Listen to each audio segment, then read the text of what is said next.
ሰላም ጤና ይስጥልን ውድ የሀገሬ ቴሌቪዥን ተመልካቾች እንደምን አላችሁ? ከሀገሬ ቴሌቪዥን ሀገሬ ትንታኔ ጀምሯል። በተለያዩ ርዕሰ ጉዳዮች ላይ ቆይታ የሚያደርገው ሀገሬ ትንታኔም ዛሬም በዋናነት በእስራኤልና በኢራን መካከል እየተካሄደ ባለው ጦርነት ላይ ርዕሰ ጉዳዩን ወይም ትኩረቱን አድርጎ ቆይታ ያደርጋል። ሙሴ ከበደ ከባልደረባይ ኃይለ ገብርኤል ታደሰ ጋር እስከ መጨረሻው ድረስ ቆይታ እናደርጋለን። እናንተም እስከ ፍጻሜ አብራችሁ እንድትቆዩ የአክብሮት ግብዣችን ነው። አይሌ እንዴት አለ? እንደምን አለ ሙሴ? አለን ሁሉ መልካም። እንግዲህ የእስራኤልና የኢራን ጦርነት አሜሪካንን ማሳትፎ አሁን የደረሰበት ደረጃ ላይ ደርሷል። እንግዲህ በርካታ ጉዳዮችን ያስተናገደን የቆየው ዛሬ 12ኛ ቀኑ ላይ ነው የሚገኘው ጦርነት። የተኩስ አቁም ስምምነቶችም እየተነሱበት ይገኛሉ። ከተኩስ አቁም ስምምነቱን በኋላ ደግሞ በተለይ ኢራን በእስራኤል ላይ ጥቃት ፈጽማ ወይም ስምምነቱ እንደጣሰችም የተለያዩ መረጃዎችም እየወጡ ይገኛሉ። እዚህ ስቱዲዮ እስክንገባ ድረስም በየደቂቃዎቹ በርካታ ጉዳዮችን እያስተናገደ ቀጥሏል ማለት ነው። እንግዲህ በተለይ በዋናነት መግቢያ የምናደርገው ጉዳይ አሜሪካ ከቅዳሜ አመሻሽ ጀምሮ እጇን በቀጥታ በጦርነቱ ውስጥ ካስገባች በኋላ ምን አይነት አበይት ጉዳዮች ተከናወኑ የሚለውን ነገር እናንሳ። አዎ ልክ ነው እንዳልከው እንግዲህ የመጀመሪያው በዋናነት ነገሮቹ እየጋሉ የሄዱት የአሜሪካን ጥቃት ተከትሎ ነው። ቅዳሜ አመሻሽ ላይ እንግዲህ በአጋጣሚ ባልተጠበቀ መልኩ ትራምፕ ቀደም ሲል የሰጡት ሀሳብ ነበር። ለ2 ሳምንት ያክል ጊዜ ሰጠናል ምንም አይነት ጥቃት ከመፈጸምም ኢራንም ደግሞ እኛ የምንላትን ትዕዛዝ እስከመፈጸም ድረስ እስከምጠብቅ ድረስ ምንም አይነት ነገር አንፈጽም የሚል ነገር አንስተው ነበር። ነገር ግን ባልተጠበቀ ሁኔታ ቅዳሜ አመሻሽ ላይ እንግዲህ የአሜሪካ ጥቃት ኢራን ላይ የሚገኙት የኒውክሌር ማብለያ ናቸው ተብሎ የሚታሰቡት ቦታዎች ላይ አሜሪካ በቀጥታ የአሜሪካ አውሮፕላኖች ጥቃት ፈጽመዋል። የአሜሪካ መከላከያም እንግዲህ ጥቃት መፈጸሙን አረጋግጧል። ትራምፕም እንግዲህ ውጤታማ የሆነ ጥቃት ነበር የሚል ነገርን አነስተዋል። ከዛ በኋላም የእስራኤል ጠቅላይ ሚኒስትርም እንግዲህ ለድጋፋቸው አሜሪካ ላደረገችው ነገር እንግዲህ ምስጋናቸውን አቅርበዋል ማለት ነው። ከዛ ጥቃት ተከትሎ ነው ኢራንም ያጸፋ ምላሽ ትሰጣለች አሰጥም የሚሉ ነገሮች ሲነሱ ቆይተው ምላሽ ያለቻቸውን ነገሮች የሰጠችው አሜሪካም ከጥቃቱ በኋላ እንግዲህ የአሜሪካ ዜጎችን ጨምሮ የአሜሪካ ጦር ሰፈሮች ጥንቃቄ እንዲደረግ ቅድሚያ የሚባሉ ሀሳቦችን አነስታ ነበረ። እንግዲህ በዋናነት ጦርነቱም ራሱ ግጭቱ የተነሳበት የመጀመሪያ መነሻ ሀሳብ የነበረው የኢራንን የኒኩለር ባለቤትነት ጥያቄ በተመለከተ ነው። እንግዲህ ኢራን ኒኩለር ባለቤት መሆን ትፈልጋለች። ስለዚህ እየሰራች ያለችው የኒኩለር ማብለል የኒኩለር ጦር መሳሪያ እንዲኖራት ያደርጋል የሚል ስጋትን ፈጥሮባቸዋል በእስራኤልና በአሜሪካ ማለት ነው። በዋናነት በእስራኤል ማለት ነው። እንግዲህ ይህንን ተከትሎ የመጣው ግጭት ነው አሁን እዚህ ደረጃ ላይ የደረሰውና እነ ትራምፕም በቀጥታ እንዲሳተፉበት ያደረጋቸው የመጀመሪያው የጦርነቱ መነሻ እንግዲህ አድርገን ባለፈው ሳምንትም እንዳነሳ ነው መነሻ የነበረው የኢራን የኒኩለር ባለቤትነት ሂደት ላይ ነው ነች የሚል ጥያቄ አለ። በኢራን በኩል ደግሞ የሚሰጠው ምላሽ አለ። ለኤሌክትሪክ ኃይል ማመንጫነት ብቻ ነው እንጂ በኒኩለር ጦር መሳሪያነት የሀገሪቱ ሕግም አይፈቅድም። ስለዚህ የጦር መሳሪያ አንታጠቅም የሚል ነገርን አነስተዋል። እንግዲህ ከቅዳሜ ጥቃት በኋላ ኢራን ምንም አይነት ጉዳት እንዳልደረሰ ከዛ 2 ቀን ቀደም ብሎ ወይም ከ48 ሰዓታት በፊት እዛ አካባቢ ላይ መሰረታዊ የሚባሉ ለኒኩለር ማብለል የሚጠቀሙባቸው መሳሪያዎችን እንዳወጡ እንግዲህ ኢራንም ቀድማ አሳውቃ ነበር ማለት ነው። በዚህ ከአሜሪካ ጥቃት በኋላ ምንም አይነት ነገር እንዳልደረሰባት የከፋ የሚባል ጉዳት በሂደቱ ላይ ወይም በምትሰራቸው ሂደቶች ላይ ምንም አይነት ጉዳት እንዳልደረሰ ኢራን የሚያሳወቀችበት ሁኔታ ነበር። እንግዲህ ከጥቃቱ በኋላ እንግዲህ አሜሪካ በተለይ የአሜሪካው ፕሬዚዳንት ዶናልድ ትራምፕ ወደ ስልጣን ከመጡ በኋላ ለሁለተኛ ጊዜ ነው እንግዲህ ወደ አሜሪካ ፕሬዚዳንት መንበር ስልጣን የመጡት እና እሳቸው ከመጡ በኋላ በተለይ የተለየ ስጋት አድሮባቸው ከነበሩ ሀገራት መካከል የምትጠቀሰው በዋነኛነት ኢራን ነች። በኢራን ላይ በተለይ በዋናነትም የኒውክሌር ስምምነቱን አስመልክቶ አሜሪካ ልጥል የምትችለው ማዕቀብና ጫና ሲጠበቅ ነበር የቆየው። እሳቸውም ከመጡ በኋላም ከመምጣታቸው አስቀድሞ በምርጫ ቅስቀሳ ወቅትም እንዲሁ ኢራን ላይ ከፍተኛ ጫና እንደሚያሳድሩና ኢራን ወደ ኒውክሌር ስምምነት ራሳቸው በ2018 እንደ አውሮፓውያን አቆጣጠር የጣሱትን ወይም ደግሞ ቀደው ከስምምነቱ የወጡበትን የኒውክሌር ፕሮግራም ኢራን በጫና ወደዛ ስምምነት እንድትመጣ እንደሚያደርጉና በተለየ መልኩ ደግሞ ከዚህ ቀደም እንግዲህ በተለያዩ አውሮፓ ሀገራት እንዲሁም በአሜሪካ በራሷ በኢራን ላይ ተጣሉ የተለያዩ ኢኮኖሚያዊ ጫናዎችም እንደነበሩ ይታወቃልና ተጨማሪ ግፊት ኢራን ላይ ያደርጉ ይችላሉ ተብሎ ሲጠበቅ ነበረ። ይሁንና እንግዲህ እሳቸው ከመጡ በኋላ በተለየ መልኩ አማራጭ አድርገው የሄዱበት መንገድ የውይይትና የድርድርና አካሄድ ነበር። እንግዲህ እንደምታስታውሰው በኦማን በጣሊያን በተለያዩ አካባቢዎች ላይ ወደ 5 እና 6 ዙር ድርድሮች ሲካሄዱ ነበረ። ኢራን ወደ ኒውክሌር ስምምነቱ እንድትመጣ የሚያደርጉ ነበሩ። ከዛ በኋላ ግን ስምምነቶቹ ባለመጠናቀቃቸው ምክንያት የአሜሪካው ፕሬዚዳንት ዶናልድ ትራምፕ በኤፕሪል ወር ወይም በእኛ በሚያዝያ ወር የ60 ቀናት ወይም 2 ወር የጊዜ ቀነ ገደብ ሰጥተዋት ነበረ። ይህ የማይሆን ከሆነ ግን በኢራን ላይ ጥቃት ሊፈጽሙ እንደሚችሉና መካከለኛው ምስራቅ በኢራን እሳቸው አንድ የሚታወቁበት አባባል አለ ሄል ዊል ብሬክአፕ ይሄ ሲኦል ይከፈታል ወይም የገሃነም በሮች በመካከለኛው ምስራቅ በኢራን ይከፈታሉ ብለው ተደጋጋሚ ዛቻዎችን ሲያሰሙ እንደነበር ይታወቃልና አሁንም በተመሳሳይ ኢራን ላይ እንደዛ አድርገው ነበር ሲጠበቅ ነበረ። ነገር ግን በተለየ መልኩ ፕሬዚዳንት ዶናልድ ትራምፕ እንግዲህ እንዲህ አይነት ዛቻዎችን ሲሰጡ በተለይም በፖለቲካ ተንታኞችም ዘንድ የታየው ምንድነው በታሪፍም ላይ ጣሉትን እንዲሁ ዛቻም ታስታውሳለና ይህን ነገር አይተገብሩትም ተብሎ በጣም ብዙዎቹ ችላ ብለውት እንደነበረ እናስታውሳለን። ነገር ግን በመሰረታዊነት ሊነሳ የሚገባው ነጥብ ምንድነው አሜሪካ ለምንድነው አሁን ይህን ጥቃት የፈጸመችው የሚለው ጉዳይ ይነሳል። እንግዲህ ከእስራኤል ጋር በዋናነት የሚያያዝ ነው የአሜሪካ ጥቃት የምታነሳው። አሁን ላይ በእስራኤል ጥቃት ከተፈጸመ በኋላ ነው አሜሪካ እጇን ያስገባችው። እስራኤል ደግሞ ባለፈው ሳምንትም ስናነሳው እንደነበረው አሁን ይህንን ጊዜ ኢራንን ለማጥቃት የመረጠችበት ዋነኛ ምክንያት የኢራን ዋነኛ አጋር የነበሩ ወይም ኢራን ተደግፋቸው የነበሩ በአካባቢ የሚንቀሳቀሱ የነበሩ ታጣቂ ቡድኖችን በተወሰነ መልኩ በተለይ ማዳከም ተችሏል ከኦክቶበር 7ቱ ጥቃት በኋላ ማለት ነው። ስለዚህ በዋናነት የኢራንን የመከላከል ወይም የኢራን የመልሶ ማጥቃት እርምጃ ገትቻለሁ ወይም አዳክም ያለው ብላ አስባም ስለነበረ እስራኤል ያንን ጥቃት ፈጽማ ኢራንን መሰረተ ልማቶች እንግዲህ መምታት ችላለች። ስለዚህ ይህ በመሆኑ እስራኤልን ተገና ወይም እንግዲህ ቀጥታ አሜሪካ ጥቃት ከመፈጸም ይልቅ በእስራኤል በኩል እንግዲህ ለእስራኤል የተለያዩ ወታደራዊ መሳሪያዎችን ድጋፍ እንደምታቀርብ ይታወቃል። የገንዘብ ድጋፍን በተመሳሳይ መልኩ ነገር ግን እስራኤልን ተገና አድርጎ እንግዲህ ከዚህ ቀደም በኢራቅ ጦርነትም ወቅት ታስታውሳለህ በፈረንጆቹ አቆጣጠር 2003 ላይ ምክንያት መስጠት ይገባሃል ለጦርነቱ ላይ እጅን ከማስገባት በፊት ይትሪት ወይም ያ የቀጠናው ስጋት መሆኑን ማሳወቅ መቻል አለብህ። ለአሜሪካም ለመላው ዓለም ብለህ ያንን ሽፋን ሰጥተህ ነው ቀጥታ ለጦርነቱ ላይ ልትሳተፍ የምትችለውና በዛ መንገድ ነው እንግዲህ አሜሪካም ኢራን ለመላው ዓለም ስጋት ነች። ኒኩለር ከታጠቀች አሁን ያያችሁ ነው እስራኤል ላይ ጥቃት ፈጽማለች። ኒኩለር ደግሞ ለመፍጠር የሞከረችውና ጥቃቱ እንግዲህ ወይም አሜሪካ ፍትሃዊ ነች ይህን ጥቃት በማድረሷ የሚለውን ነገር ካሳየች በኋላ አሜሪካ ቀጥታ እጇን አስገብታለች። እንደተባለው እንግዲህ አሜሪካ ጉዳት አድርሳለች አላደረሰችም ወይ የታቀደውን ያህል ግቡን አሳክቷል ወታደራዊ ጥቃት በሚለውም ደግሞ በቀጣይነት የሚነሳ ጥያቄ ነው። እንግዲህ በአሜሪካና በእስራኤል በኩል እየተነሳ ያለው በተለይ ይህንን ጥቃት ከ12 ቀናት በፊት ወይም ይሄ ኦፕሬሽን ራይዚንግ ላይን የሚሉትን ወይም ደግሞ የሚነሳ አንበሳ ብላ እስራኤል የጀመረችውን ወታደራዊ ዘመቻ ሙሉ በሙሉ ዓላማው እንዳሳካች እንግዲህ የእስራኤል ጠቅላይ ሚኒስትር ቤንያሚን ኔታንያሁ አስታውቋል። እንዲሁም በተመሳሳይ መልኩ የአሜሪካው ፕሬዚዳንት ዶናልድ ትራምፕም በተመሳሳይ መልኩ እንዲሁ ዘመቻው ሙሉ በሙሉ የተሳካ ነው የሚል ነገርን አስታውቋል።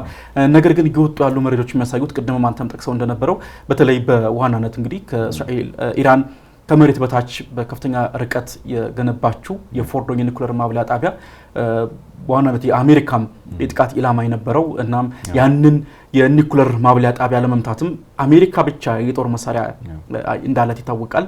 በዛ የጦር መሳሪያ አማካኝነት ነው ጥቃቱን ፈጽማ የነበረው። ያ ከመሆኑ አስቀድሞ ከ48 ሰዓታት በፊት ግን ለኒኩለር ሳተላይት ምስሎች የሚያሳዩት ኒኩለር ንብረቶችን ወይም ለኒኩለር መስሪያነት የሚያገለግሉ ዋና መሳሪያዎችን በተለያዩ የጭነት መኪኖች አስወጥታ እንደነበረና ይሄ ነው የሚባል ጥቃት ወይም ይሄ ነው የሚባል ውድመት እንዳላደረሰች አስታውቋል። በጣም የሚገርመው ደግሞ እንግዲህ ከዛ በኋላ እንግዲህ ዛሬ የወጡ ያሉ መረጃዎች የሚያሳዩት የኢራኑ የአቶሚክ ኢነርጂ ተቋም ኃላፊ የሆኑት መሐመድ ኢስላሚ በኢራን ላይ በኢራን የኒኩለር መሰረተ ልማቶች ላይ የደረሰውን ውድመት እየገመገምን ነው።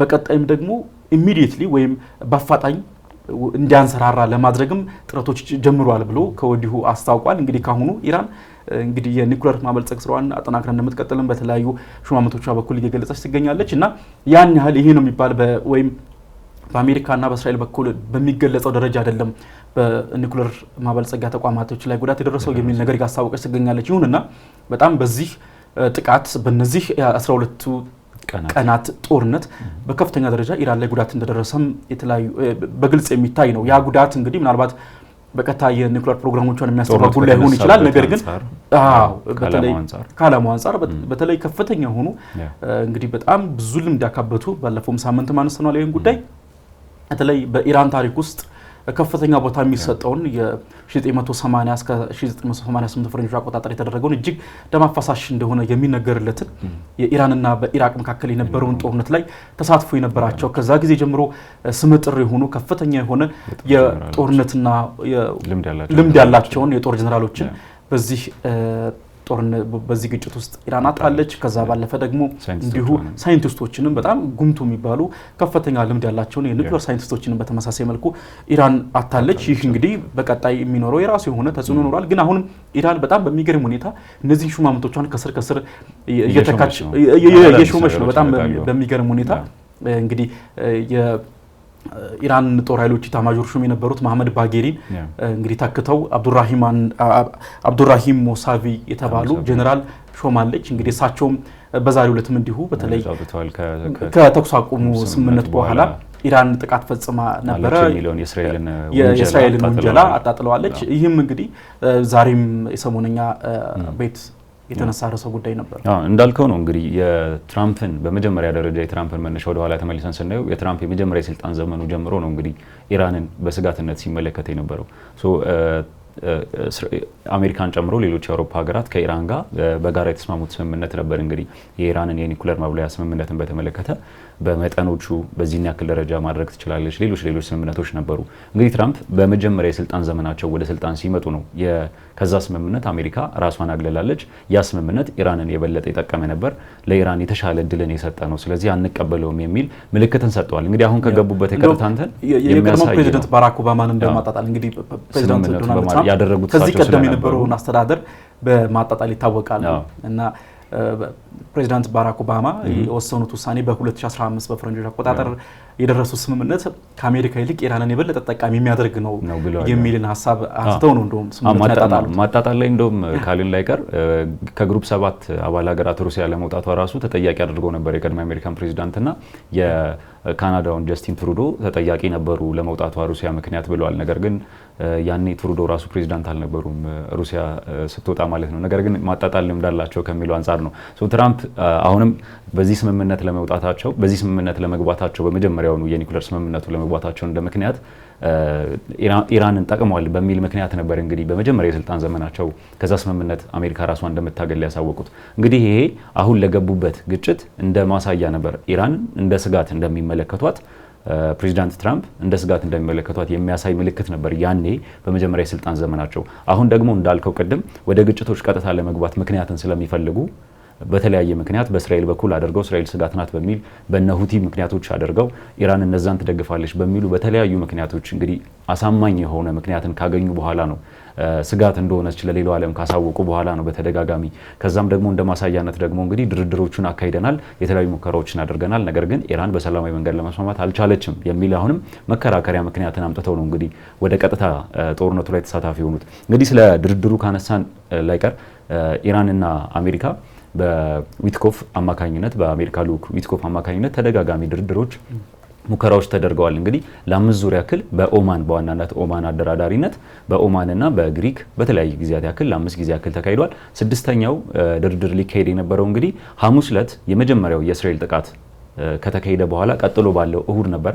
ነገር ግን ኢራን በዛን ቀን ለመደራደር ፍቃደኛ አይደለችም። ምክንያቱም ጥቃት እየደረሰብኝ ለድርድር መቀመጥበት ምክንያት አይኖርም የሚል ሀሳብን አነስተው ነበረ። እንግዲህ ከዛ በኋላ ነው ስለ ድርድር ስለ ሌሎች ነገሮች ማንሳት የተጀመረው መጠየቅ የተጀመረው። ኢራን ግን ምላሿ የሆነው ይሄኛው ግጭት ወይም ራሴ ላይ እየደረሰ ያለው ጥቃት መቆም አለበት፣ ከዚህ በኋላ ነው ወደ ስምምነት ወደ ድርድር ወደ ንግግር ልንመጣ የምንችለው የሚል ሀሳብን በመጀመሪያውኑ ጊዜ ማንሳቷ እያነሳች ነበር በተደጋጋሚ። እንግዲህ አሁንም ነገሮች እየባሱ ሄደው በየቀኑ የምናያቸው ለመድ ናቸው። ላለፉት 12 ቀናት ያክል በሚሳኤሎችና በሰው አልባ ድሮኖች እንግዲህ የምናያቸው ጥቃቶች በተደጋጋሚ የእስራኤል መከላከያ ሚኒስቴርም ባወጣው መረጃ መሰረት እንደውም 500 ያክል ሚሳኤሎችና ወደ 1000 የሚጠጉ ሰው አልባ ድሮኖች ከኢራን በኩል መተኮሳቸውን አሳውቋል። እንግዲህ ይሄ እንግዲህ በ12 ቀናት ውስጥ ብቻ የተካሄደ ነው። ከዛ ባለፈ ደግሞ እንግዲህ በጦርነቱ ከፍተኛ የሚባል ወደ 2 ቢሊዮን አካባቢ $2 ቢሊዮን የሚጠጋ ወጪን በእስራኤል በኩል ብቻ ለመከላከልም ለመተኮስም ለሌሎች ነገሮችም ወጥቷል በእነዚህ 12 ቀናት ውስጥ። እነዚህ እንግዲህ የመጡት ከመጀመሪያው የሐሙስ ዕለቱ ጥቃት ጀምሮ ነው ማለት ነው። ከምናያቸው የጥቃቶች ከምናያቸው የሰው ህይወት የመሰረተ ልማት ሌሎች ውድመቶች ባለፈ ደግሞ በኢኮኖሚ ደረጃ ራሱ ሀገራቱ በረጅም እድሜ ውስጥ እስራኤል ከሐማስ ጋር ባደረገችው ጦርነት ያላወጣችውን ወጪ ነው በእነዚህ 12 ቀናቶች ውስጥ በዚህ ሰዓት ላይ ያወጣች ያለችው። ውጤቱን ደግሞ የምናየው ነው እንግዲህ ይሄን ያክል ግዙፍ የሚባል ለምሳሌ ጦርነት ስንል ቦታ መቆጣጠር፣ ይሄንን ቦታ መሸፈን፣ ይሄንን ቦታ መያዝ የሚሉ ነገሮችን ያላየንበት ነገር ግን ባሉበት ሆነው እየተተኳኮሱ ብቻ ይሄንን የሚያክል ግዙፍ የሚባል ወጪን እንዲያወጡ ያደረጋቸው ጦርነት ነው እንግዲህ ባለፉት 12 ቀናት ብቻ ማለት ነው በሁለቱ ሀገራት መካከል። እንግዲህ ሌሊቱን ሚሳኤሎችን እንደ ቦሊቦል ነው ሲወራወሩ ላለፉት 12 ቀናት የደረሰው ሰብአዊ ጉዳት በጣም ከፍተኛ ነው። በኢራን በኩል ከ400 በላይ ሰዎች ስለመገደላቸው መረጃዎች ያሳያሉ። እንዲሁም በተመሳሳይ መልኩ ኢራን ደግሞ በእስራኤል ዋና ከተሞች ላይ በምትፈጽማቸው የሚሳኤል ጥቃቶችን በተመሳሳይ መልኩ ወደ 30 የሚጠጉ ሰዎችም ህይወት እንደተቀጠፈም መረጃዎች ያሳያሉ። ከዛ በላይም በሺዎች የሚቆጠሩ ደግሞ እንዲሁ ቁስለኛ ሆኗል። በዚህ ጥቃት ኢራን በእስራኤል ላይ በመታደርሳቸው ጥቃቶች በርካታ ህንጻዎች ስለመውደማቸው የተለያዩ መረጃዎች ያሳያሉ።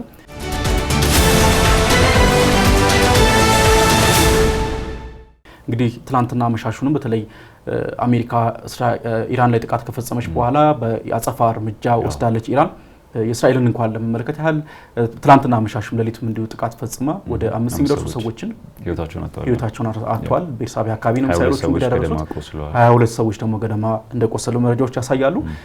እንግዲህ ከዚህ ባለፈ ደግሞ በተለይ በጣም ሲጠበቅ የነበረው ኢራን እንግዲህ በአሜሪካ ላይ ምን አይነት ጥቃት ወይም አጸፋ ምላሽ ትሰጣለች የሚለው ጉዳይ በጣም ተጠባቂ ነበረ። አሜሪካን በተመሳሳይ መልኩ ለዚህም ዝግጅት ሳድርግ ነበር የቆየችው። አሜሪካ ብቻም አይደለችም። በዛ አካባቢ እንግዲህ በጣም በብዙ አካባቢዎች ላይ እንግዲህ አሜሪካ የጦር ሰፈሮች እንዳሏት ይታወቃሉ። ጅቡቲንም ጨምሮ ማለት ነው። እንግዲህ ሲጠበቅ እንደነበረውም ኢራን በተለይ በኳታር በሚገኘው አሉዳይድ የአየር የጦር ሰፈር ላይ ነው እንግዲህ ጉዳት ያደረሰችው። ወደ 10 ሺህ የሚቆጠሩ የአሜሪካ ወታደሮች እንግዲህ በዛ እንደሚገኙ ያሳያል። በተለይ አሜሪካ በጣም በቀጠናው ካሏት እጅግ ግዙፍ ከተባሉ የጦር ሰፈሮች መካከል በዋናነት የምታነሳው ነው ይህ የጦር ሰፈር። እዛ ላይ ነው ጥቃት ተፈጸመው። እንግዲህ ዶናልድ ትራምፕ ከተተኮሱብን ወደ 14 የሚደርሱ ሚሳኤሎች 13ቱን ማክሸፍ ይችላል የሚል ነገር ይገልጻሉ። የኢራን የመንግስት ሚዲያዎች ደግሞ እንግዲህ ያወጡ ባሉት መረጃዎች ቢያንስ ከ3 በላይ የሚሆኑ ሚሳኤሎች በዛ አርፈው ጉዳት አድርሰዋል የሚሉ መረጃዎችም ይወጣሉ። እንግዲህ አሁን ተኩስ አቁም ስምምነቶች እንዲመጡ በተለይ ዶናልድ ትራምፕ እንግዲህ በዋናነት በተለይ ባለፉት ጥቂት ዓመታት በዓለም ላይ እንግዲህ ዓለም ከጦርነት ከተኩስ ድምጽ ለአንድ ቀን ቢሆን አርፋት አቅም በተለያዩ ዓለም ክፍላት እንግዲህ ጦርነቶች እየተካሄዱ ይገኛሉ። እነዚህን ጦርነቶች ለማደራደር እና ሰላም ለማምጣት የሰላም አምባሳደር እንደሆኑ እየገለጹ ይገኛሉ። ወይም የተለያዩ ጥረቶችን እያደረጉ እንዳሉ ይታወቃል፣ ያነሳሉ። እና እንግዲህ ይህ ጥቃት ኢራን በእስራኤል ጥቃት ከፈጸመች በኋላ እንዲሁም በተመሳሳይም እስራኤል እንዲሁ ሌሊቱን በኢራን ላይ እንዲሁ በተመሳሳይ ጥቃት ካደረሰች በኋላ ሁለቱን ወደ ስምምነት እንደመጡ ይፋ አድርገዋል። እና በ24 ሰዓታት ውስጥ እንግዲህ የተኩስ አቁም አወጀው። በ24 ሰዓታት ሁለቱም ተኩስ ያቆማሉ የሚል ነገርና እንግዲህ በይፋ ተኩስ የ12ቱ ቀን ጦርነት እንደሚያቆም በይፋ እናውጃለን ብለው ነበረ። ነገር ግን ይህ ከሆነ በኋላም እንግዲህ ኢራን በእስራኤል ላይ ጥቃት ስለመፈጸሟ ደግሞ የእስራኤል መከላከያ ሚኒስትር አስታውቋል። ለዚህም ደግሞ የእስራኤሉ የመከላከያ ሚኒስትር እስራኤል ካትስም ከባድ የሆነ አጸፋ ምላሽ በኢራን ላይ ይጠብቃታል የሚል ነገር አስታውቋል። እንግዲህ አሁንም ይህ የተኩስ አቁም ስምምነት ምንም እንኳን ትራምፕ ቢገልጹም ከዚህ ቀደምም የሩሲያና ዩክሬን ጦርነት ነው በ24 ሰዓት ውስጥ አስቆመዋለሁ ብለው ገልጸው ነበረ። በጋዛ ያለውንም እንዲሁ ጥረቶች አሉ። ነገር ግን እሳቸው በሚገልጹት መንገድ አይደለም፣ ቀላል አልሆነላቸውም። አሁንም በኢራንና በእስራኤል መካከል ያለው መነሻም የነበረውን ጉዳይም ስትመለከት አሁንም በጥቃቱ የደረሰውን ጉዳትም ስትመለከት እንዲሁ በእሳቸው አገላለጽ እንደው ቀለል አድርገው ባጭሩ ይቋጫል ተብሎ አይጠበቅም። ነገር ግን ምናልባት እንግዲህ በቀጣይ ምን ይጠበቃል የሚለውም ጉዳይ የምንመለከተው ይሆናል። ነገር ግን በኢራንና በእስራኤል መካከል ያለው ቅድም አንተም ስታነሳው እንደነበረ በዋናነት የኒውክሌር ስምምነትን አስመልክቶ ያለው ውጥረት እና ከዛ ጀርባም ደግሞ ያለው የጂኦፖለቲካል ውጥረትና የበላይነትን ለመውሰድ የሚደረገው ግብግብ እንደው ግጭት ባጭር ጊዜ ይቋጫል ተብሎ ተስፋን አይሰጥም። የኒውክሌር ስምምነቱም እስራኤልም ኢራንም በተመሳሳይ መልኩ ወደዚህ የኒውክሌር ስምምነት መታ በአጭር ጊዜ ውስጥ ይህንን ስምምነት ተቀብላ ውጥረቱ ይረግባልም ተብሎም አይጠበቅም። በተመሳሳይ መልኩና እንደው እዚህ ላይ የተወሰኑ ሀሳቦችን እናንሳ። ከዛ በፊት የቅዳሜው ከአሜሪካ ጥቃት በኋላ እንግዲህ ኢራን ኢራቅ በሚገኘው የጦር ሰፈር ላይ ጥቃት ለማድረግ ሞክራለች በሚል አለ። በቀጣይም ደግሞ በስጋትነት ራሱ ሶሪያ ላይ በሚገኘው የአሜሪካ የጦር ሰፈር ላይ ጥቃቶች ይሰነዘራሉ የሚል ስጋቶች አሉ፣ በስጋት ደረጃ የተያዙ። እንግዲህ ትራምፕም ከጥቃቱ በኋላ ጥንቃቄ እንዲደረግ አንስተዋል። እንግዲህ ካጠቁ በኋላ ምላሽ ሊኖር እንደሚችል በመገመት ማለት ነው፣ በማሰብ ሲነሱ ከነበሩ ቦታዎች እንደውም ጅቡቲ አካባቢ ያለው የጦር ሰፈር አንደኛው ሰፈር ስለሆነ ያንን አካቶ ራሱ እዛው አካባቢ ላሉ ሀገራት በስጋትነት ሲነሳ የነበረ ሁኔታ ነው። እንግዲህ ኳታርም የተተኮሱትን ሚሳይሎች ወደ አሜሪካ ጦር ሰፈር ለመከላከል ሙከራ አድርጋለሁ የሚሉ ሀሳቦችን አነስታለች። ከዛ ባለፈ ደግሞ እንግዲህ አሁንም ባወጡት መግለጫ መሰረት የኢራን መስሪያ ቤቶች ባወጡት መረጃ መሰረት ምንድነው ከኳታር ጋር ያላቸው ግንኙነት ሰላማዊ እንደሆነ፣ ይሄ ጥቃት የአሜሪካን የጦር ሰፈሮች እንጂ ከወዳጅ ሀገሮቻችን ጋር ያለን ግንኙነት እንደሚቀጥል የሚል ከኳታር ጋር ምንም አይነት ግንኙነት እንደሌላቸው አነስተዋል። ይህንን ምላሽ እንዲሰጡ ያደረጋቸው ደግሞ ኳታር ከጥቃቱ በኋላ ሉዓላዊነት ተደፍሯል፣ ጥቃቱን የመመለስ መብቱ ሊኖረኝ ይችላል የሚል ነገርን በማንሳቷ ኢራንም በዛ በኩል ምላሽ ሰጣለች። እኛ ከኳታር ጋር ችግር የለብንም፣ ከኳታር ጋር ሳይሆን ጥያቄያችን ወይም ጥቃት ያደረስነው በአሜሪካ የጦር ሰፈር እስከሆነ ድረስ ኳታርን የሚመለከት ነገር አይደለም የሚል ነገርን አነስተዋል ማለት ነው። እንግዲህ ወደ ዋና መነሻቸው ስንመለስ ዋና መነሻቸው የኢራን የኒኩለር ባለቤትነት ጥያቄ ባለቤት እንድትሆን አይፈልጉም። በድርድሮቹ ጥያቄዎች ወቅትም ራሱ ሲነሱ የነበሩ ተደጋጋሚ ጥያቄዎች አሉ። የአሜሪካ ጥያቄ ወይ ሙሉ ለሙሉ ነው ወይም ደግሞ በጣም ዝቅተኛ በሚባል ፐርሰንት እንድታመርት ነው የምትፈቅደው። ኢራን የምትጠይቀው ፐርሰንት አለ። ከዛ ባለፈ ደግሞ የኢራን የኒኩለር ጦር መሳሪያ ባለቤት የመሆን ፍላጎት የላትም የሚል ሀሳብን ያነሳሉ በተደጋጋሚ። ፕሬዚዳንቱም በተደጋጋሚ በድርድር ወቅት ባነሷቸው ሀሳቦች መሰረት የኢራን ፍላጎት ከኒኩለር ጦር መሳሪያ ማምረት ሳይሆን ከኒኩለር የኤሌክትሪክ ኃይልን ማምረትና መጠቀም ነው የሚል ሀሳብን ነው ሲያነሱ የነበሩ። እንግዲህ ምናልባት በቀጣይነት ምን ይጠበቃል፣ ሊስማሙ ይችላሉ አይስማሙ የሚለውን ነገር መነሻ የምናደርገው ከሁለቱ ሀገራት ፍላጎት ነው። ሁለቱ ብቻ ሳይሆን እንግዲህ እስራኤልም አለችበት። በዋናነት ግን የአሜሪካና የኢራን ድርድር ስለነበረ የፊት ለፊት ኃይሎች ሆነው ሲደራደሩ ስለነበረ የሁለቱ ኃይሎች ፍላጎትና ለወደፊት ምን ይጠበቃል የሚለውን ስናይ እንግዲህ የኢራን ፍላጎት የኒኩለር ማብለል ሂደቱን መቀጠል ትፈልጋለች። ነገር ግን የጦር መሳሪያ ማምረት በሚችልበት ድረስ አይደለም። ምክንያቱም የአቶሚክ ኤነርጂውም ኤጀንሲውም ራሱ ይቆጣጠራል። ስለዚህ እንዲቆጣጠር መንገድ ከፍታለሁ። በሚቆጣጠረው ወይም ማየት በሚችልበት ልክ እድሉን ይሰጣል። አይቶ ጎብኝቶ ይሄ ትክክል ነው፣ ኤሌክትሪክ ኃይል ማመንጨት ይችላል በሚለው ልክ ፈቃደኝነቴን እፈቅዳለሁ ነው። የአሜሪካ ጥያቄ ደግሞ ስጋት ነው፣ የተደበቁ ቦታዎች አሉ። ስለዚህ ሙሉ ለሙሉ የኒኩለር እንድታበል ፍቃድ አይኖረኝም የሚል ሀሳብን ያነሳሉ። እንግዲህ እነዚህ ለአምስት ያክል ዙሮች የተነሱ ተመሳሳይ ፍላጎቶች ናቸው። መሻሻሎች እንኳን ያልታዩበት 5 ድርድሮች ናቸው። 5 ዙር ድርድሮች ላይ መሻሻል ያልታየበት ድርድር አሁን ደግሞ ወደ ግጭትና ሌላ ጥፋቶች ገብቶ ምናልባት ያኔ የነበሩት በጥርጣሬ በስጋት ደረጃዎች እንደዚህ ስላላት ወይም የኒኩለር ጦር መሳሪያ በሌላ ቦታዎች ልታመርት ስለምትችል ልትገነባ ስለምትችል ኢራን እንደዚህ አይነት ነገር ላይ በህጋዊ መንገድ እንድታበላ አንፈቅድም የሚለው ሀሳብ እያለ በሀሳብ ደረጃ እንኳን ይቅርና አሁን ላይ ሚሳኤሎችን በየዕለቱ እየተወራወሩ የጦር ሰፈሮቻቸውን ማጥቃት ተጀምሮ ወደ ስምምነት ይመጣሉ ወይ ብለን ስናስብ አስቸጋሪ ነው። በቀላሉ ይመጣሉ ልንል የምንችለው ሁኔታ አይደለም ያለው። ምክንያቱም ከሀሳብ ባለፈ ተግባራዊ የሆነ እንቅስቃሴን ሁለቱም እያደረጉ ነው። ከዛ ባለፈ ደግሞ እንትኖች አሉ፣ ደጋፊ ኃይሎች የምንላቸው ከጀርባቸው እንግዲህ ባለፈው ሳምንትም አንስተነዋል። ከየሀገራቱ ጀርባ የተለያዩ ኃይሎች አሉ። እስራኤልና ኢራን መካከል ግጭቱ አለ ብንልም እንኳን ለእስራኤል በደጋፊነት የእስራኤልን ጥቃት የሚደግፉ በኢራን በኩልም ደግሞ ኢራንን የሚደግፉ ከዛ ባለፈም ደግሞ ኒውትራል ሆነውም ደግሞ ጦርነቱ እንዳይካሄድ የሚፈልጉ ደግሞ ሀገራትም እንዳሉ ሁሉ ማለት ነው። ስለዚህ የእነዚህ ሀገራት ድጋፍ መስጠታቸው በሁለቱ ሀገራት መካከል ያለው የፍላጎት በተቃራኒ ሳይድ መሆን ያለ የፍላጎታቸው ወይም የጥያቄዎቻቸው አለመመሳሰል በተቃራኒ አቅጣጫ መቀመጥ እንግዲህ ሁለቱ ሀገሮች በቀላሉ ወደ ስምምነት ይመጣሉና ግጭቱ ይረግባል የሚለው ነገር ምናልባት ሌሎች ሶስተኛ ወገን የሚባሉ ጠንካራ የሚባሉ ሀገራት እነ ቻይና እና ሩሲያ በተለያዩ መንገዶች ጣልቃ ገብተው የሚያስማሙበት መንገድ እስከሌለ ድረስ አሁን ባለው ሁኔታ ግን ትራምፕ ተነስተው የተኩስ አቁም ስምምነት ይደረግ ስላሉ ይደረጋል ማለት አይደለም። ምክንያቱም ከትራምፕ ጥያቄ ባለፈ ትራምፕን በተደጋጋሚ ለምደናቸዋል። በ24 ሰዓት ውስጥ አስቆማለሁ ሲሉ የነበሩ ሰው ናቸው። በተግባር ግን ያየነው ነገር የለም። የሩሲያ ዩክሬን ጦርነት እኔ ብኖር አይጀመርም እስከ ማለት ደርሰዋል። ከተጀመረ በኋላ በመጣ በ24 ውስጥ አስቆማለሁ ብለዋል። ነገር ግን እሳቸው ወደ ስልጣን ከመጡ ስንት ጊዜያቸው ነው? እንደውም አዲስ ጦርነት ላይ ተገብቷልም ሁላ። ስለዚህ እነዚህ ነገሮች እስካሉ ድረስ በቃል ብቻ ስምምነት ተደርጓልና ተስማሙ የሚል ነገርን አይደለም የሚያነሱት። ነገር ግን ወደ ድርድር ለመምጣት ራሱ በመጀመሪያ ደረጃ ግጭቱ መቆም አለበት። የእስራኤል የትራምፕን ትሩዝ ላይ እንግዲህ ትራምፕ ሁለቱ ሀገራት በ24 ሰዓት ውስጥ ጦርነቱን ያቆማሉ፣ የተኩስ አቁም ይደረጋል የሚል ሀሳብን አነስተው ነበረ ትራምፕ በሶሻል ሚዲያ ላይ። እስራኤል መቀበሏን አረጋግጣለች። እንግዲህ የምንፈልጋቸውን ነገሮች አጥቅተናል። ምንድነው የሚፈልጓቸው ነገሮች? የኒኩለርና የባሊስቲክ ሚሳኤል ቦታዎችን አጥቅተዋል። ወታደራዊ አመራሮች እንግዲህ በተደጋጋሚ ትልልቅ የሚባሉ ወታደራዊ አመራሮችን እንደገደሉ እሱ እንደ ውጤት ነው የሚቆጠረው በእስራኤል ውስጥ። ምክንያቱም የኢራን አሉ የሚባሉ ትላልቅ በመሪነት ደረጃ ላይ ለረጅም ዓመት ያገለገሉ አመራሮች ናቸው። ከዛ ባለፈ ደግሞ የኢራን መንግስታዊ የሚባሉ ቦታዎችን የቴሌቪዥን ጣቢያውን ጨምሮ አጥቅተዋል። የኒኩለር ሳይንቲስቶችን ጨምሮ ጥቃት ሰንዝረዋል። እነዚህን ሁሉ ነገሮች ጥቃት ከሰነዘሩ በኋላ እስራኤል ውጤታማ የሆነ ዘመቻን አካሂጃለሁና በተኩስ አቁም ስምምነቱ ብስማማ ምንም የምጎዳው ነገር የለም፣ ስለዚህ ማጥቃት የሚገባኝን አጥቅቻለሁ። አሜሪካን በተመሳሳይ ማጥቃት የምትፈልገው የኒኩለር ቦታውን ነውና አጥቅታለች፣ መስማማት እንፈልጋለን የሚል ነገር አለ። በኢራን በኩል ደግሞ ምንድነው የተነሳው ሀሳብ?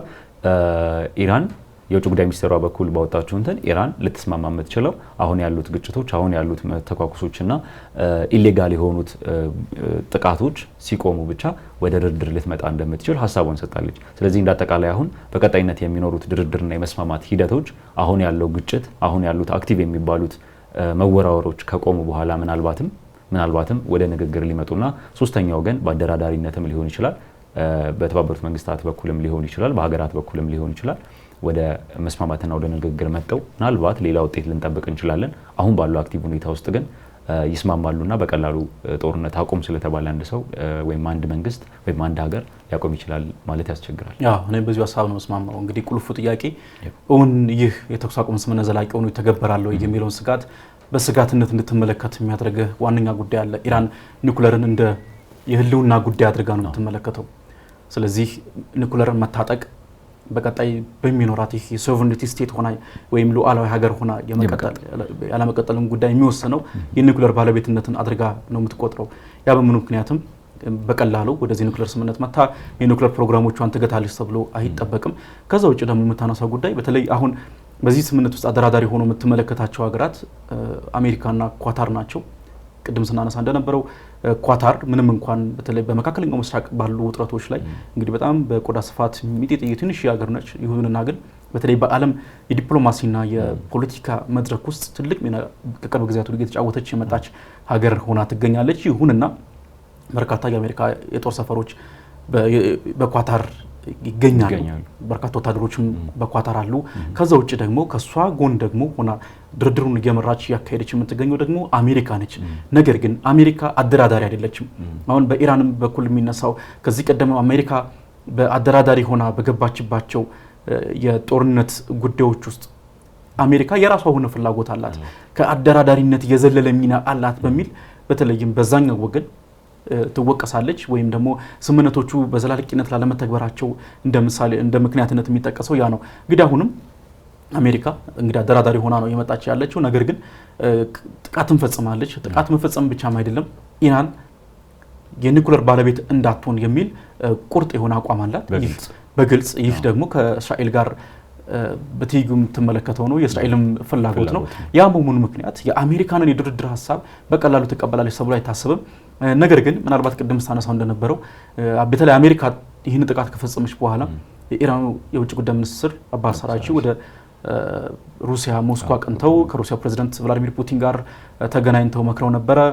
ከዛ በኋላም ኢራን በአስቸኳይ የጠራችው የተባበሩት መንግስታት የጸጥታው ምክር ቤትም እንዲሁ በዚህ ጉዳይ ላይ ውይይት አድርጎ ነበርና እንደተለመደው እንግዲህ የተመድ ስብሰባዎች ይታወቃሉ። ከቅርብ ጊዜያት ወዲህ ሁለት ጎራዎች የምዕራቢያንና የምስራቁ ክፍል ጎራ ተለይቶ ይሄ የተለያዩ ተጻራሪ አቋሞች ሲንጸባረቁበት የከረሙ ነው። አሁንም በተመሳሳይ መልኩ እንዲሁ በዚህ ስብሰባም እንዲሁ ሁለት ተጻራሪ አቋሞች የተስተናገዱበት ነበረ። ሩሲያ፣ ቻይና በዛኛው ወገን የምታነሳቸው ዋና ዋና ኃይሎች የአሜሪካን ጥቃት በማውገዝ በኢራን በኩል መሆናቸውን የተመለከትንበት ነበረ። በተመሳሳይ መልኩ ደግሞ በምዕራባን በኩል ያሉትም አሜሪካን ጨምሮ እንዲሁም እስራኤልም እንዲሁ ፍትሃዊ እንደሆነ አሜሪካ ጥቃት ሲያነሱ ነበርና ይህ የምትመለከተው በተለይ የእስራኤልና የኢራን ጦርነት የዓለምን የኃይል አስተላለፍ በተለየ መልኩ ያሰመረ ሆኖም ተመልክተናል። እንግዲህ ከሩሲያ ዩክሬን ጦርነት በኋላ በተለይም ከቀዝቃዛው ጦርነት በኋላ የዓለም የኃይል አስተላለፍ በተለየ መልኩ የተለየ መስመርን አስምሮ እንዳለፈ እናውቃለን። በኔቶ በኩል ያለው ኃይል አለ። በተመሳሳይ መልኩ ደግሞ እንዲሁ ብሪክስ እስከ መቋቋም ድረስ ደርሶ አሁን ደግሞ የምስራቅ ዓለም የነ ሩሲያ የነ ቻይና ደግሞ ጥምረትን ትመለከትበታለ እና አሁንም ደግሞ የኢራንና እስራኤል ጦርነትን ደግሞ በተለየ መልኩ ይህንን መስመር በደማቁ ያሰመረው ሆኖ ተመልክተናል። ሰሜን ኮሪያ እንዲሁ ከኢራን ጎን መሆኗን ገልጻለች። ፓኪስታንም በኢራን ላይ የሚፈጸም ማንኛውም የኒኩሌር ጥቃት ላይ ካለ እንዲሁም የኒኩሌር ጥቃት እስከ መፈጸም ድረስ እንደምትደርስም ያስታወቀችበት ሁኔታ አለ። ምንም እንኳን ትራምፕን በእጩነት ቢያቀርቡትም ፓኪስታን የሰላም የኖቤል ሽልማት እንዲሸለም ብላ አቅርባለች። ያ በእርግጥ ከህንድ ጋር በተደረገው አድርገውታል ተብሎ በሚታመነው ምንም እንኳን የህንዱ ፕሬዝዳንት ሚናቸው ምንም ነው ሚናቸው ምንም አሜሪካ እዚህ ላይ ምንም ያደረገችው ነገር የለም ብለው ቢገልጹም ፓኪስታን ግን በተለይ ይህን ዛቻ ከፈጸመች በኋላ በተለይ የኒኩሌር እርምጃ እስራኤል ላይ ወስዳለው ብላ ይህን ዛቻ ካሰማች በኋላ የአሜሪካው ፕሬዝዳንት ዶናልድ ትራምፕ የጦር አዛዡን ጠርተው አነጋግረውት ነበርና ከዛ በኋላ ነው ይህ እንግዲህ መግለጫ ወጥቶ ውጥረቱ እንዲረግብ የሆነው።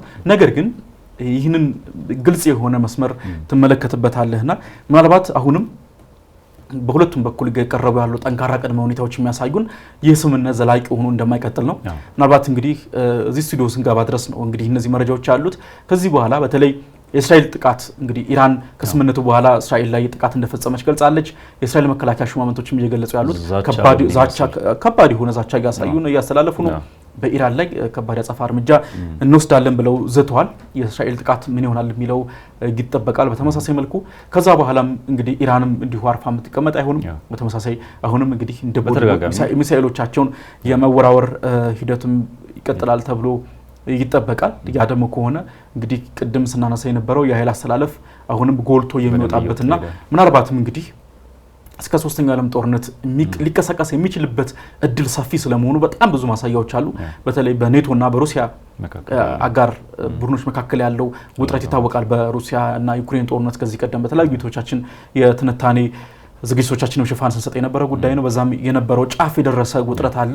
አሁን ደግሞ ይሄ ሌላ ጋዝ የሚያርከፈክፍ ሌላ እንግዲህ ውጥረት ሆኖ ከመምጣቱ አኳያ አሁንም የሚጠበቁ ጉዳዮች ይኖራሉ ማለት ነው። እንግዲህ እንዳነሳው ነው ግጭቶቹ በደንብ እያየናቸው ነው። አሁን ሀያላን ሀገራት በቀጥታ ተሳተፉ ማለት ለግጭቶቹ ማደግ በደንብ ለመስፋፋታቸው እድሎቹን ያሰፋሉ።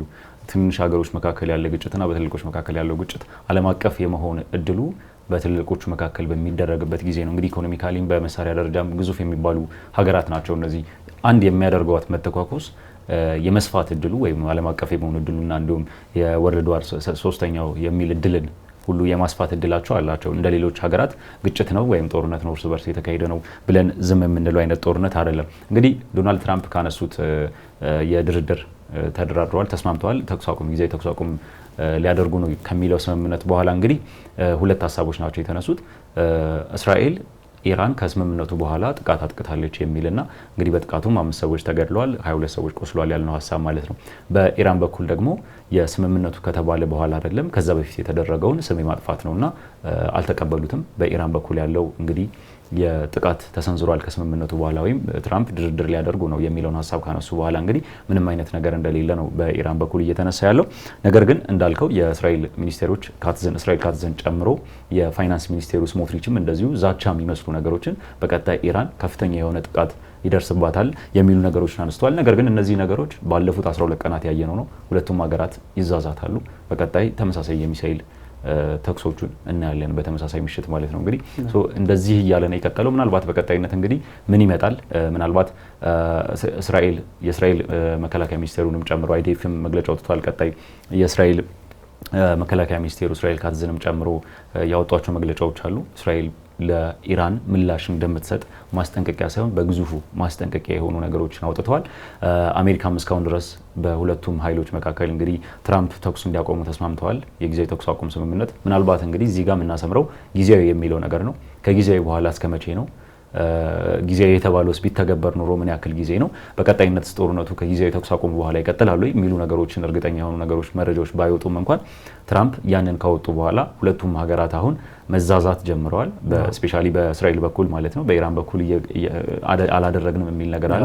ትራምፕ ግን ኢራን ጥቃቱን ከፈጸመች በኋላ ትራምፕ ያሉት እባካችሁ ይህን ስምምነት እንዳጠሱት የሚል ነገር ቦልድ አድርገው ወይም በጉልህ መልእክታቸውን አስተላልፏል። እንግዲህ በቀጣይ ምን ይጠበቃል የሚሉትን ጉዳዮች ደግሞ እንግዲህ በቀጣይ በተለያዩ የሀገሬ ትንታኔ እንዲሁም የትንታኔ ዘገባዎቻችን ሽፋን ሰጥተን ወደ ተመልካቾቻችን የምናደርስ ይሆናል። ለዛሬ በዚሁ እናብቃ። ውድ ተመልካቾቻችን ለዛሬ በሀገሬ ትንታኔ ያዝንላችሁ ጉዳይ ይህንን ይመስል ነበር። አብራችሁን ስለቆያችሁ ከልብ እናመሰግናችኋለን። በቀጣይ በሌላ ርዕሰ ጉዳይ እስከምንገናኝ ድረስ መልካም ሳምንት ይሁንላችሁ።